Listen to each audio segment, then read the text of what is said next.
আমি ওই ব্যক্তিকে জান্নাতের আঙ্গিনায় একটা ঘরের গ্যারান্টি দেই যে ব্যক্তি তর্ক করার সময় নিজে হক এটা জেনেও সে তর্ক থামিয়ে দেয়। অনেক সময় হয় না, অনেকে পায়ে পাড়া দিয়ে ঝগড়া করতে আসে, এরকম আছে না নাই?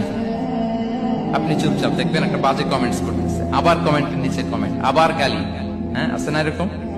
বিষ্ণু বলেন নিজে হক এটা জানার পরেও আর যাতে তর্ক না বাড়ে, যে তর্ক থামিয়ে দেয় জান্নাতের আঙ্গিনায়, তাকে আমি একটা ঘরের গ্যারান্টি দেই।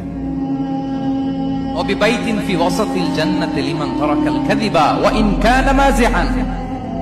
আর ওই ব্যক্তিকে আমি জান্নাতের মাঝখানে একটা ঘরের গ্যারান্টি দেই যে ব্যক্তি কৌতুক করার সময়ও মিথ্যা পরিহার করে। করতেছে কৌতুক, ফান করতেছে, আর হি ইজ কিডিং, ফান করে, কৌতুক করে, কিন্তু কৌতুকের সময় সে মিথ্যা বলে না।